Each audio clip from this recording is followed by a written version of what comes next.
What actually makes somebody attractive? Is it about your looks or is it something deeper? The truth is, being attractive is not just about a trendy outfit, nice lashes, good skin. It's so much more than that. And we are going to go into what attraction is for a woman. Welcome to my YouTube channel, everyone. I'm so happy to have you back. And if you are new, I'm so happy to have you. I have been building this channel recently and I would be so appreciative if you gave me a little subscribe down below and a like if you enjoy the video. And of course, comment on anything else you would like to hear from me in the future, or just comment and say hello. So if you're ready to glow up from the inside out, then keep watching. The first thing we're going to talk about is confidence. People probably tell you, oh, that's all you need. And I get it. Insecurities, that doesn't fix the insecurities that you have.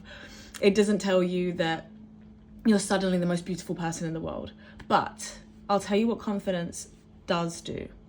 It makes people believe in you. Because if you believe in yourself, people believe in you too. And believing in yourself and others believing you is a very attractive attribute. You're that girl. You're filled with strengths and uniqueness. And even the insecurities you have, other people aren't noticing because they're looking at the confidence that you're giving. So confidence in the way you hold yourself is just such a big topic. And I think it's the ultimate glow. I think that confidence is something that comes from within and you cannot fake it.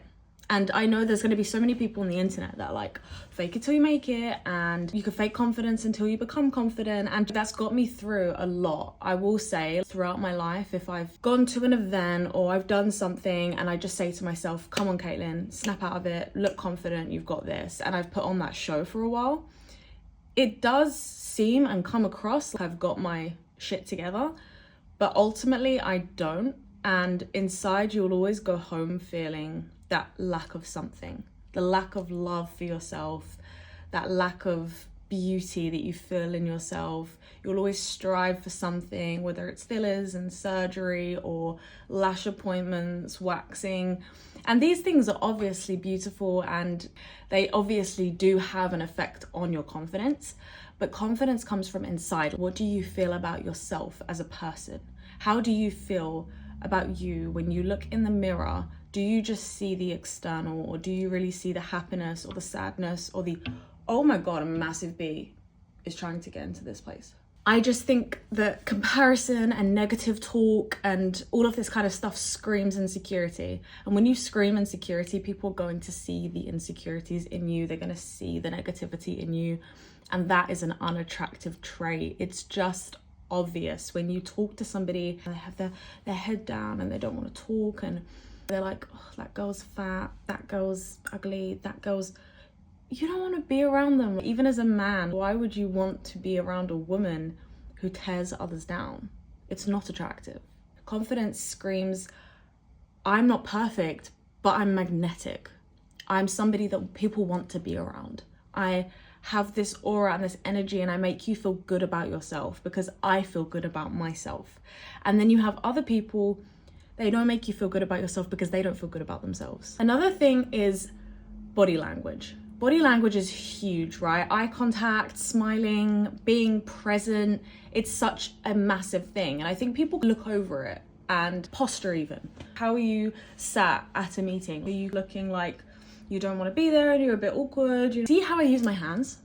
I use my hands all the time. My hands are like my talking machine. So I always use my hands. This is actually just something I've always done anyway, but I'm open. You can see I'm open when I'm speaking. It's very much I'm embracing and I'm allowing you to listen to me and I'm having you come to me and giving you eye contact as much as I can. But standing tall, making eye contact, smiling, these are such positive, confident things. And attraction is like when you see a happy person and they're across the room, they're laughing and they look glowy and smiley and they just look healthy. That is the type of attractiveness that draws you into people and draws people into you. Another thing is developing a feminine, warm energy. Because obviously I'm not telling you as a woman you must be feminine. Obviously we have such a good balance in life of when we need to use our masculine and when we need to use our feminine. But having an overall aura of this warming energy is just such a beautiful thing. It's so attractive. You're gonna bring in people because they're drawn to you. They feel safe around you. And one of the biggest things to being charming and attractive is allowing that person to be seen and heard. So if somebody is talking to you and you remember Gerald has come to you and he said, "Oh, what are you doing this weekend, Caitlin?" And I say, "I'm going for lunch with my friends. What about you, Gerald?" And Gerald says, "I'm going to golf with my mum." And then imagine the next Monday, we come into the office. "Hey, Gerald, how was golf with your mum?" This is like, it's making someone feel seen. He's thinking, "Oh, she remembered that I went to golf." Having that personalized memory for some people, remembering little quirks, remembering their name, remembering simple things like what they were doing that weekend, I think it's just such a nice way to convey that confidence and convey that attraction. Another thing is passion and interest. So when you have a passion for something, when you have hobbies and genuine interest in certain topics, it's a very attractive thing to witness on somebody else. Because if I'm talking to somebody and they have this big passion about baking, and they're like, "Oh, I love this and I love cookies and I make these cakes and oh, let me show you," and they get their phone and they show you, or even when someone shows me their dog, people say on the internet, "Oh, I don't want to see a dog, I don't want to see your baby, this is awkward." No, I want to see it. I think it's just such a beautiful thing when somebody's passionate about something. My boyfriend is actually one of the most passionate people when it comes to his interests, and it made me realize how attractive that is in somebody. And one of my biggest attractions to my partner was his interests and his passions. He was so passionate about music. He was so passionate about art, creativity. And he would just tell me things like, "Oh, have you seen this? This is so cool that they made this song, and look at this music video." He'll send me music videos all the time. And he's like, "How creative is this music video?" And I just love when he talks about it. He talks about his favorite artists and he's just so passionate and filled with love. And he smiles and he's got a glow in his eye, and it just makes me smile. It makes me want to sit around him and talk to him because it's this positive energy that he gives off when he talks about it. If you have struggle with hobbies and you think in your head, "I don't know what my hobbies are, I don't know who I am," it's okay, because I can share something with you. I was diagnosed with borderline personality disorder, and one of the biggest attributes to borderline personality disorder is that you have zero self-identity. You just do not understand who you are. You take things from other people, and it's just really difficult to understand what you enjoy in your life. If you relate to that, even if you don't have BPD or anything like that, you just relate to the idea of, "I don't know who I am. Who the hell am I?" It's so normal to feel that way. You can't go through a whole life without questioning your identity at least once. And if you've done it more than once, fine. This is your calling.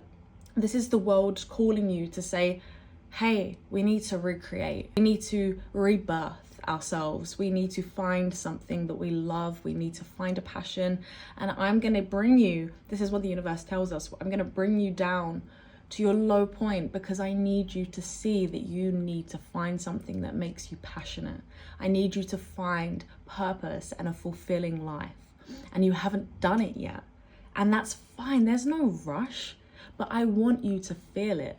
I want you to go to that thing that you do, whether it's tennis, whether it's writing. For me, I can't speak my emotions or my thoughts without writing. I found my calling of writing, poetry, and reading and things like this. I found it when I was at my lowest. And your calling doesn't always come to you at your highest, right? Your calling comes to you when you need it the most. So a hobby doesn't just have to be a sport or a walk in the park. It can be anything that makes you happy, as long as it's safe for you.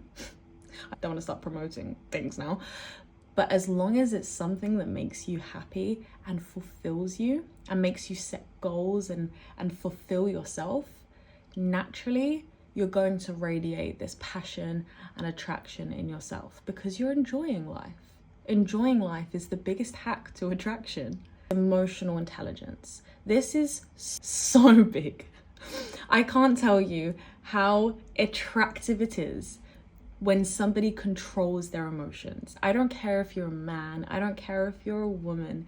If you can control your emotions, if you know how to handle them, if you can walk away from things and you don't have to beg for validation and you don't have to stand there and please be my friend, please be my girlfriend, please be my boyfriend. If you know your worth, if you know emotional boundaries, you will immediately be attractive. Women are not supposed to chase men. It's just not scientifically, biologically, physically, mentally, emotionally, spiritually. We are not supposed to chase men. Men are supposed to chase us. So what attraction are you giving off if you are running after somebody who doesn't want you? You can't be attractive. I don't care if you are the most beautiful girl in the world and you are still chasing a man. I don't care how you look. You're chasing someone who doesn't want you, and you look like that on top of it.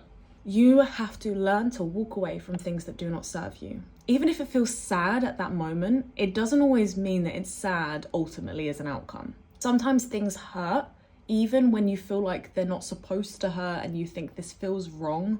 This feels wrong leaving this man. This feels wrong leaving this friend. This feels wrong not talking to this person. 9 times out of 10, it feels wrong because you have guilt and shame about it. But it doesn't feel wrong because it is wrong. Because you'll feel one day a weight lifted. You'll feel and realize that you were so confident and you set those boundaries and your emotional intelligence was skyrocketing. If I see arguments on the internet, people have arguments on internet like TikTok or whatever. For me, I'm just reading into how they are responding to each other. The moment somebody raises their voice, you've lost. The moment you start name calling and being abusive and insulting, you've lost. And that's just how I see it. I just think you're doomed. It's just so unattractive to see somebody arguing and begging and validating themselves. And the moment you cut that, of course, you're probably having issues with dating and finding the right friendships. It's because you're so unattractive. It's because you have no boundaries. You have nothing stopping you from just chasing people. You have nothing stopping you from crying over people whenever you feel like, oh, they hurt me, they upset me. It's because you keep letting them. That's why you keep crying. That's why you keep chasing. And you're just not attracting. You're not attracting anything. You're just giving. You're tired. You look exhausted. You actually look exhausted. Cut it, drop it, please. Become the most attractive person. And when I say attractive, I mean somebody that attracts people, attracts things, attracts goals, attracts jobs. Stop chasing. So, thank you so much for watching. Hit the subscribe button if you have not already. And drop me a comment of one of your best attraction tips. Thank you so, so much. I hope you have a blessed day or a blessed night. And if somebody hasn't told you today, I love you.